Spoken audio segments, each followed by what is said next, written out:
你好，我的朋友，我是 Siska. Now I am in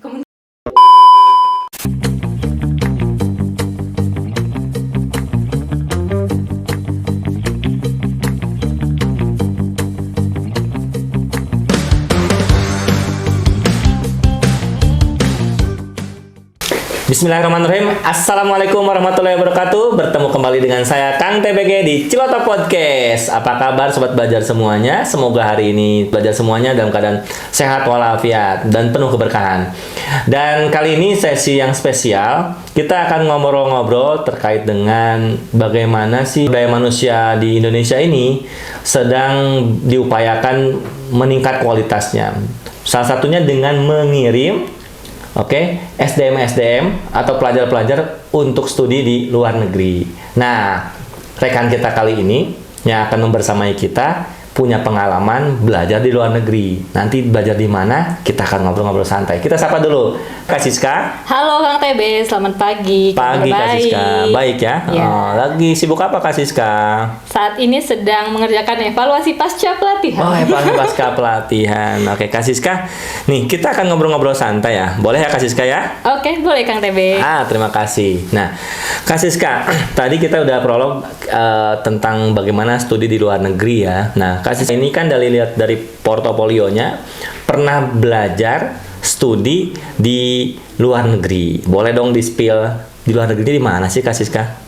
Oke, baik. Terima kasih Kang TB untuk pertanyaannya. Jadi, benar seperti yang disampaikan oleh Kang TB itu, saya dulu kuliah di Taiwan pada tahun 2015. Itu sekitar 10 tahun yang lalu Kang TB. Oh iya ya, 10 tahun yang lalu ya. Udah lama ya. Iya. Di Taiwan. Universitas apa? Kampus? Universitas Kaohsiung Medical University. Kaohsiung Medical University itu di kota apa Kak Siska? Nah, Kaohsiung Medical University itu ada di kota Kaohsiung. Jadi di Taiwan itu, Taiwan itu termasuk negara yang kecil ya, dari utara ke selatan. Di utaranya itu ada Taipei, terus yang paling selatannya itu adalah Kaohsiung. Nah, saya sekolah S2-nya itu ambil di selatannya Taiwan. Oh, Kaohsiung itu di selatan ya. Iya. Oke, di sana banyak teman-teman dari Indonesia di sana? Lumayan banyak untuk pekerja migran, ada banyak. Yang studi di sana yang dari Indonesia angkatannya Kak Siska banyak waktu itu. Di sana ada beberapa universitas ya di Taiwan itu. Nah, untuk yang di tempat saya di Kaohsiung Medical University itu ada 4 sepertinya, itu berbeda jurusan. Ada yang kedokteran, ada yang public health, ada yang biomedicine. Oh, oke, seru kayaknya ya. Nah, kita akan coba ngobrol serunya nih.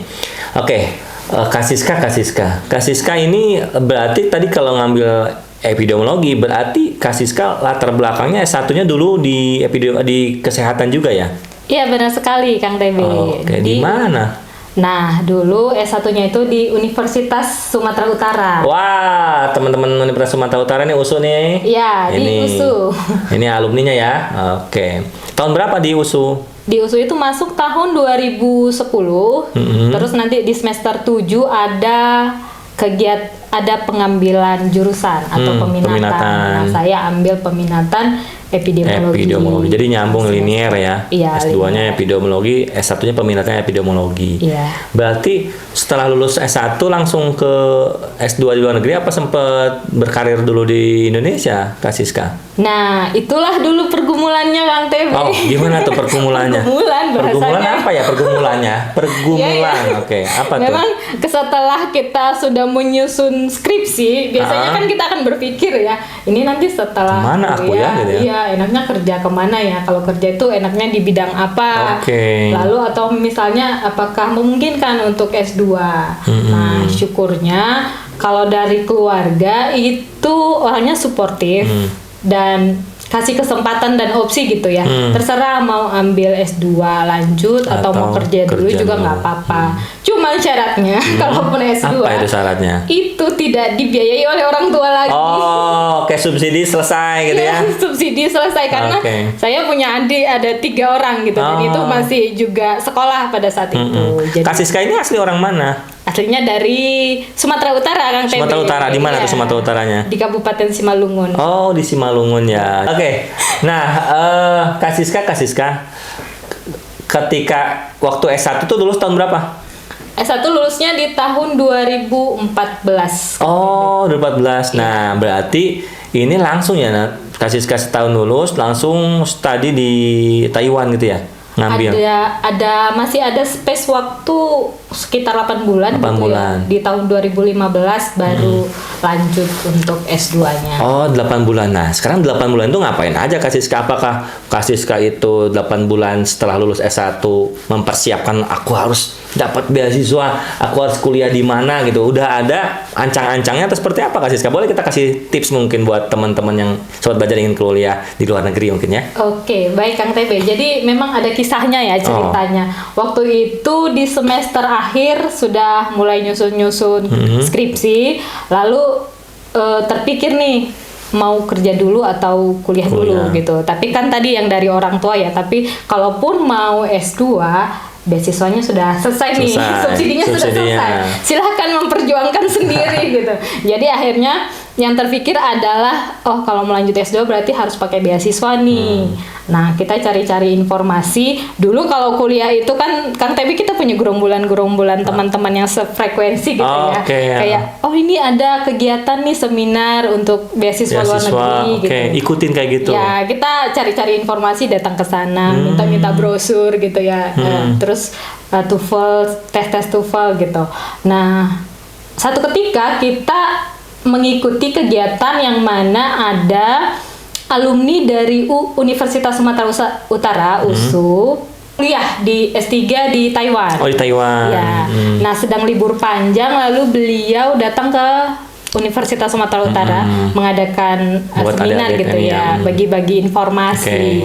Jadi disampaikan, ternyata di Taiwan itu ada kesempatan kuliah dan beasiswa yang besar. Gitu. Banyak gitu maksudnya? Peluangnya lebih besar daripada negara-negara lain gitu. Itu dan abang ini sangat suportif gitu sebagai alumni. Jadi dia kasih informasi, dia bantu kalau kalian mau nanti saya akan review nih, karena kan untuk beasiswa itu kita disuruh untuk buat esai, kita study plan gitu. Nah, esai-esai kita itu dibantu direview oleh dibantu ya? Iya, dibantu. Sebelum nanti masuk ke yang sebenarnya. Iya, yang sebenarnya. Jadi kita tuh sangat terbantu. Ini berkasnya, ini apanya. Waktu itu kan informasi. Kayak mentoring banget gitu ya. Iya, benar sekali. Jadi saya sangat berutang kepada beliau. Boleh mungkin disapa, siapa tahu beliau menyaksikan video ini. Oke, buat Bang Mula Sigiro, terima kasih untuk bimbingannya yang mengajak anak-anak Universitas Sumatera Utara untuk melanjut studi ke Taiwan. Siapan setelah tadi peluangnya udah ada, terus kita sedang berikhtiar untuk mengisi administrasi lagi segala rupa. Persiapan apa yang kira-kira menurut Kak Siska dari sekian banyak persiapan yang penting banget nih untuk mendapatkan beasiswa dan untuk kuliah di luar negeri? Menurut Kak Siska apa versi Kak Siska? Kalau persiapan yang harus paling itu adalah mental, Kang Tebi. Mental ya, Kak Siska? Iya, karena itu pertama kalinya buat saya ya untuk pergi jauh dari orang tua. Dan di sana itu tuh bahasanya bukan bahasa Inggris, sedangkan di Taiwan tuh. Iya, di sana menggunakan bahasa Mandarin untuk kesehariannya. Memang kalau kuliah kita menggunakan bahasa Inggris di kelas. Tapi ketika kita berinteraksi dengan teman-teman di sana, kalau mau beli makan atau segala macam keseharian itu menggunakan bahasa Mandarin. Kak Siska, berarti Kak Siska belajar bahasa Mandarin pada saat sebelum apa pada saat di sana maksudnya? Oh iya. Nah, ini menarik Kang TB. Saya ke sana hanya dengan modal bahasa Inggris. Bahasa Inggris. Ya. Di sana baru ada kelas Mandarin untuk mahasiswa internasional. Kalau pengen keluar kuliah di Taiwan, belajar bahasa Mandarinnya nanti setelah di sana ya gitu ya? Iya. Betul gitu Kak Siska ya? Tapi untuk program beasiswa yang bahasa Inggris, yang internasional bahasa Inggris Kang TB. Kalau yang dia memang mengambil kuliah tapi bahasa pengantarnya itu Mandarin, jangan coba-coba tanpa bahasa Mandarin. Jadi ada beda ya? Ada beda ya. Yang bahasa pengantar Mandarin apa misalnya Kak Siska? Ada beberapa jurusan yang dia tidak menyediakan bahasa Inggris. Karena tidak ya kayak di kita aja gitu ya. Ada yang bahasa Indonesia doang, ada yang memang bahasa internasional gitu ya. Iya, benar Kang TB. Jadi itu udah harus tinggi bahasa Mandarin yang emang digunakan di akademik gitu. Bahasa Mandarin. Nah, sekarang boleh kita kupas apa maksudnya tes atau apa bahasanya Kak Siska? Tes untuk masuknya, tes untuk lulusnya itu apa bahasanya? Tes. Kalau iya tes, ada tes. Tesnya ada apa? Tes ada apa aja Kak Siska? Tes untuk masuk ke kampus di luar negeri. Oh, kalau di tempat saya itu bermacam-macam untuk setiap kampus ya, Kang TB. Okay. Nah, kalau di tempat saya waktu itu seleksi administrasi yang terlebih dahulu. Aja? Itu termasuk kita menyediakan study plan, proposal, apa yang akan kita rencanakan setelah kenapa kita milih jurusan ini, begitu. Terus juga sebelum itu kita sudah harus melihat nih profesor yang ada di sana, kita email profesor itu untuk memberikan kita rekomendasi seperti itu. Terus dari Indonesia sendiri kita butuh 2 surat rekomendasi dari profesor. Dari Indonesianya? Iya, dari Indonesia. Profesor yang Kak Siska dulu kuliah? Iya, tempat yang benar-benar mengenal kita gitu. Jadi isinya itu merekomendasikan bahwa ini anak yang baik akademiknya, ini dia gigih, seperti itu kira-kira yang nggak bakal menyusahkan Anda lah di sana gitu lah. Iya, tidak akan menyusahkan Anda gitu. Itu beberapa administrasinya yang dari administrasi itu udah harus meyakinkan gitu, termasuk TOEFL-nya karena ini bahasa Inggris untuk pengantarnya nanti kuliah gitu. Nah, setelah administrasi ini selesai, baru nanti masuk ke wawancara dengan orang yang di sana gitu. Wawancaranya di sana apa online atau di sini? Online. Oh, online ya dengan orang sana ya. Oke. Terus dari tes sampai lulus itu pengumuman itu berapa lama Kak Siska? Waktu itu nunggu Kak Siska? Kurang lebih sekitar 3 bulan Kang. Oh 3 bulan ya lumayan ya. Jadi Kak Siska diterima enggak, gua diterima enggak gitu ya. Lumayan ya. Sambil itu tuh coba mencari pekerjaan lain dan juga peluang beasiswa yang lain juga. Oh, jadi nggak gantungin di satu ya, Kak Siska cari lagi yang kesempatan yang lainnya. Cari universitas lain dan peluang beasiswa yang carinya lain. Kemana tuh waktu itu Kak Siska? Kemarin itu sempat coba di Taiwan, universitas yang lain juga. Tetap di Taiwan. Tetap di Taiwan. Kak Siska, kita masuk ke udah di Taiwan nih. Kak, keseruan apa yang Kak Siska alami waktu di kuliah di Taiwan? Boleh Kak Siska, silahkan. Oke, Kang TB, keseruan selama di Taiwan. Jadi sebenarnya setelah saya pikir-pikir flashback ke belakang itu, belajar kuliah di luar negeri itu sebenarnya nggak cuma dapat gelar, tapi pengalaman hidup. Nah, itu yang membuat kita jadi orang yang gampang beradaptasi. Oh, ada value yang didapat ya. Iya, karena di sana tuh lumayan multikultural ya, Kang TB. Dari situ belajar bahwa ketika kita datang ke negara orang gitu, kita harus bisa beradaptasi dengan apa yang ada di sana. Nah, itu juga mengajarkan bahwa sekalipun kita ada kegiatan ibadah, ternyata kalau kita bisa memanajemen waktu dengan baik, kita setelah seminar kita fokuskan setelah ini, aku harus cari informasi terkait ibadah mana yang terdekat dari kampus. Nah, setelah dari kampus ini, setelah saya seminar, saya harus segera jadi dikelola, di manage ininya ya, timingnya ya. Iya. Oke, nah Kak Siska, sekarang keseruan pertama adaptasi untuk kampus di Indonesia dengan kampus di luar negeri ini, yang paling menjadi tantangan buat Kak Siska beradaptasi apa Kak Siska? Yang paling menjadi tantangan itu adalah bahasanya, Kang. Bahasa? Iya, bahasanya. Kalau di Sumatera Utara kan di situ masih bahasa Indonesia dan kadang juga ketemu teman-teman sesama Batak gitu ya, gampang beradaptasinya. Juga ketemu dosen-dosen yang juga mungkin kan di sana tinggal ngobrol pakai bahasa Inggris bisa mungkin Kak Siska. Benar sekali Kang TP, pakai bahasa Inggris. Tapi ada juga dosen yang dia menyampaikan dengan bahasa Inggris tapi ada logat-logat logat-logat yang kita ini apa sih gitu ya. Ini mencoba memikirkan gitu. Kadang kan kita ketika dengar pelajaran saja tuh kita masih harus memproses ya. Kalau bahasa Indonesia gitu. Nah, ini kita ada 2 kali proses. Proses translate Inggris, translate bahasa Inggris dan mencoba maknanya dengan logat Mandarinnya gitu. Terus memproses lagi dengan bahasa Indonesia di pikiran kita gitu. Jadi itu termasuk tantangan. Betulnya perlu waktu, jadinya ada sekian detik, sekian menit gitu ya. Jadi ada delay untuk sampai informasi. Nah, itu bahasa Kak Siska. Nah, boleh dong. Kak Siska mungkin berapa tahun di sana? 2 tahun kan? 2 tahun di sana. Mungkin ada bisa bahasa Mandarin ya. Boleh sapa mungkin sobat belajar semua dengan bahasa Mandarin, boleh Kak Siska? Oke. Ni hao, wo te peng yo.